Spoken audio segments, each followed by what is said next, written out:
से ज़्यादा कमज़ोर है हमारा ऑल टाइम फेवरेट बीएसई। क्या वजह है कि आज इतनी तेज़ गिरावट देखने को मिल रही है इस स्टॉक में? ₹500 नीचे 16-17% अब नीचे हो चुका है। एक ऑर्डर आया है सेबी की तरफ से। क्या लिखा है इस ऑर्डर में? आइए जानते हैं।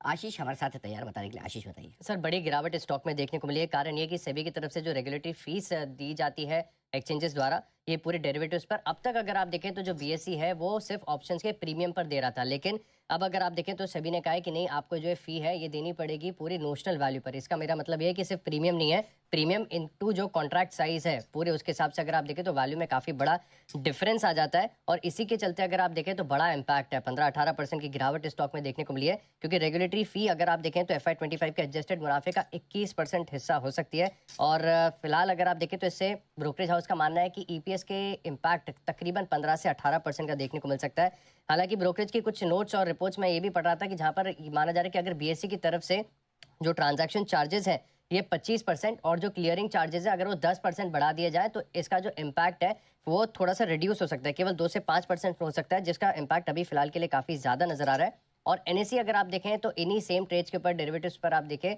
तो पूरी जो नोशनल वैल्यू है इसके ऊपर टैक्स भरता है, तो मोस्ट लाइकली इन्हें भी इसी प्रकार से भरना पड़ सकता है। और इसी के चलते हम देख रहे हैं कि डोमेस्टिक ब्रोकरेज हाउस की तरफ से भी टारगेट कट्स बीएससी लिमिटेड पर देखने को मिल रहे हैं। और सुबह मैंने आपको जेफरीज की एक रिपोर्ट बताई जहां पर रेटिंग को डबल डाउनग्रेड कर कर अब होल्ड की राय दी गई और टारगेट प्राइस इन्होंने 3000 से घटाकर 2900 कर दिया। लेकिन बड़ा इंपैक्ट है, एपीएस में 15 से 18% का इंपैक्ट एक्सपेक्टेड है। इसी के चलते स्टॉक में बड़ी गिरावट आई है।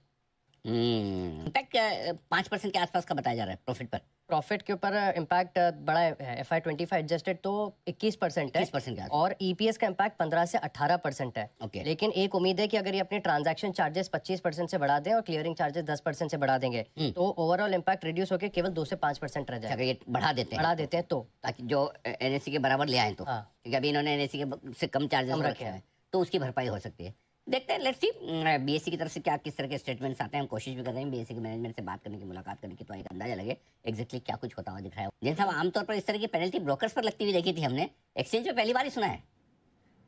सर ये कई बार क्या होता है, कुछ कंफ्यूजन भी रह जाता है, ऐसा भी होता है, कई बार क्लैरिटी नहीं रहती है और ब्रोकर्स पे तो लगती है। इवन एक्सचेंजेस में भी देखिए हमारे रेगुलेटर्स कोई भी मतलब इस तरीके का वो नहीं करते हैं। बट यस, मुझे ऐसा लगता है कि देखिए बीएससी के ऊपर लगा तो हो सकता है कि वो ऊपर भी जाने की कोशिश करेंगे और उसके ऊपर फिर ऑर्डर आया अभी और फिर किस तरीके से हो सकता है सैट में भी जाए। So let's see what happens. But yes, impact बड़ा है जो कि अभी कहा 21% का, और इनफैक्ट नोशनल वैल्यू और प्रीमियम में तो बहुत बड़ा फर्क होता है। So let's see how it goes like. बाकी ये जरूर है कि इतना बड़ा अगर ये चीज है तो ये मतलब एक्सचेंज लेवल पे मतलब मुझे थोड़ा सा ये लगा। और let's see how it goes like, because मैं कोई भी उस स्टेट में नहीं हूँ कि मैं बहुत क्लियरली कमेंट कर सकूं। बट मुझे ऐसा लगता है कि एक अपॉर्चुनिटी होगी बीएससी में एंट्री लेने की, एक बार और करेक्शन हो, आज एक बार पैनिक में सेलिंग ना करे और अननेसेसरीली बॉटम फिशिंग करने की भी कोशिश नहीं करे। थोड़ा सा इस चीज को समझने की कोशिश करके ही एंट्री लेंगे। एग्जैक्टली वैसे तो क्वांटिफाई तो हो चुका कि 21% तक का उसमें है। एंड दूसरी चीज, अगर दूसरी तरफ जो स्टेप्स बताएं कि आप टीओसी और टर्नओवर चार्जेस और इनको अगर बढ़ाते हैं तो वो पॉजिटिव नेगेटिव इंपैक्ट को आप कहीं ना कहीं थोड़ा सा नलीफाई कर सकते हैं। So let's see how it goes like. But yes, status को मेंटेन करें। बिल्कुल।